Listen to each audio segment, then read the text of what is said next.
आप देख रहे हैं जनता मंच। नमस्कार, आप सभी का स्वागत है जनता मंच पे। मैं हूं आपके साथ शैलेश श्रीवास्तव।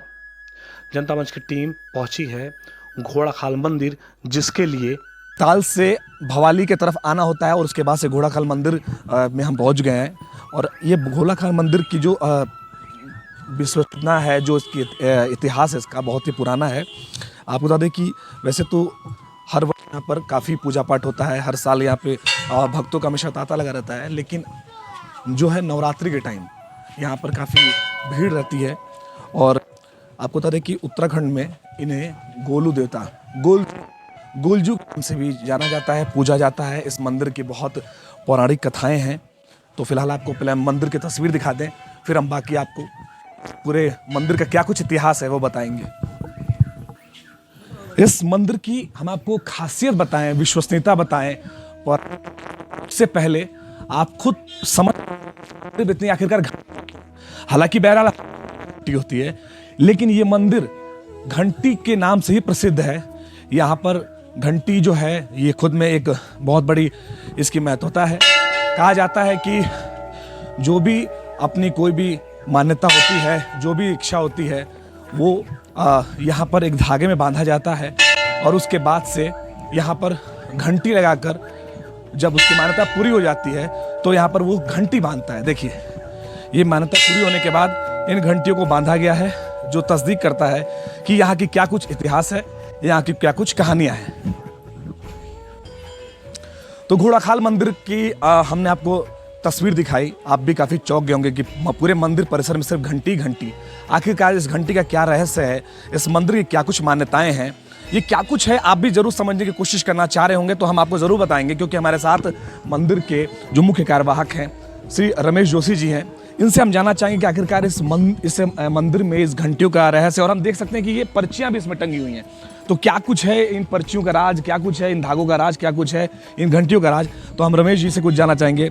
पंडित जी, हमारे जो भी जनता है वो जानना चाह रही कि इतना बड़ा मंदिर, इतना विख्यात मंदिर और घंटियों से पूरा एक तरीके से पूरा लबरेज, क्या कुछ कहानी है? इस समय जो हम लोग यहाँ पर आए हैं, ये हैं बटू भैरव के अवतार ग्वाल देवता।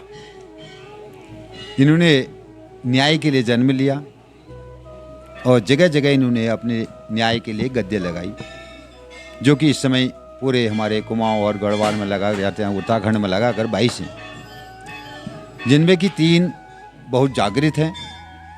इनकी जो सबसे पहली गद्दी है वो है चंपावत की, दूसरी नैनीताल में घोड़ाखाल की, तीसरी अल्मोड़े की चितई स्थान पे। तो यहाँ पे आज भी, पहले से ही और आज भी लोग मन्नत मानते हैं न्याय के लिए।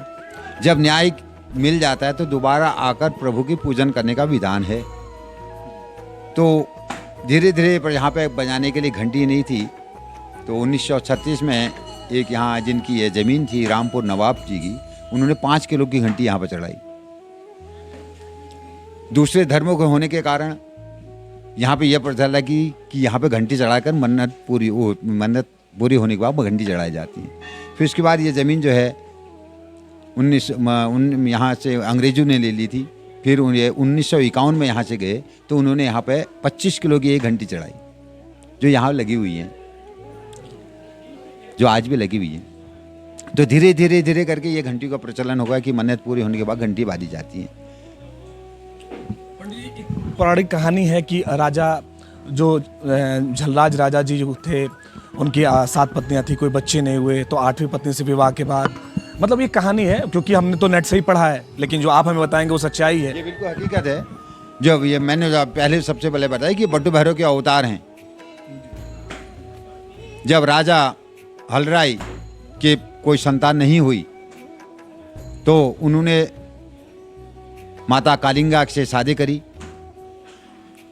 जो पंचनाम देवताओं की बहन थी, और इसलिए ये बट्टू भैरव के अवतार कहलाते हैं। जो कहानियाँ इसमें हैं, दंत कहानी हमारी बहुत से हैं, परंतु मुख्य कहानी ये है कि राजा की 7 रानियाँ थी और 8वीं रानी माता कालिंगा थी, जिनसे ये उत्पन्न हुए। परंतु ये इन्होंने कोई राज न करके न्याय के लिए हम जगह जगह में अपने पड़ाव लगाए हैं। पंडित जी, ये पर्चियों का क्या राज है? मतलब ये जो लोग पर्ची ये धागे के साथ बांध के घंटियों में बांधा गया है, तो ऐसा क्या मतलब क्या मान्यता है? देखिए, मुख्य मान्यता जो मानी जाती है मन से मानी जाती है, मन और दिल से।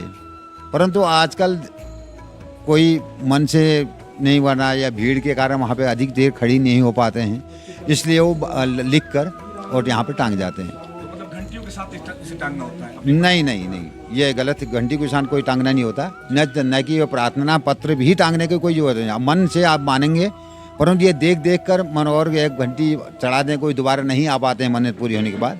तब भी मन्नत पूरी होने के बाद जरूर आना है, ये बात पक्की है। और फिर घंटी चढ़ाना है? फिर आप घंटी चढ़ाएं या आप यहाँ चढ़ाएं, फूल चढ़ाएं, पत्र चढ़ाएं, भगवान क्या मांगेंगे हमसे? हम भगवान हमको देते हैं, ये मुख्य है। बहुत बहुत शुक्रिया। तो आपने सुना पंडित जी से कि ये जो भी घंटियों की मान्यता है, ये पर्चियों की जो मान्यता है, और ये जिस तरीके से इस मंदिर पूरे परिसर में घंटी घंटी दिख रहे हैं, तो ये एक मान्यता धारण है। और इस 21वीं शताब्दी में पौराणिक कहानियों से जिस तरीके से हमें बताती है, जो हमें दिखाती है कि देखिए हमारी जो पुरानी ऐतिहासिक जो चीज़ें थी, ऐतिहासिक जो कहानियाँ थी, वो जिंदा है। और आज भी लोगों के अंदर एक जो विश्वास है, एक हिंदू धर्म में सबसे बड़ी बात आप गौर कीजिएगा कि एक विश्वास पर दुनिया कायम है। लोगों को विश्वास है कि हाँ, हमारा इस परिसर है, यहाँ पर तमाम घंटियाँ हैं। आप समझिए कि करीब लाखों घंटियाँ यहाँ पर हैं, और लोग यहाँ पर हजारों की तादाद में जुटे हुए भी हैं, और लगातार यहाँ पर भगवान से प्रार्थना कर रहे हैं और अपनी मनोकामना पूरी करने के लिए उनका आशीर्वाद ले रहे हैं। कैमरा पर्सन अमित त्रिपाठी के साथ सलील श्रीवास्तव, जनता मंच, नैनीताल।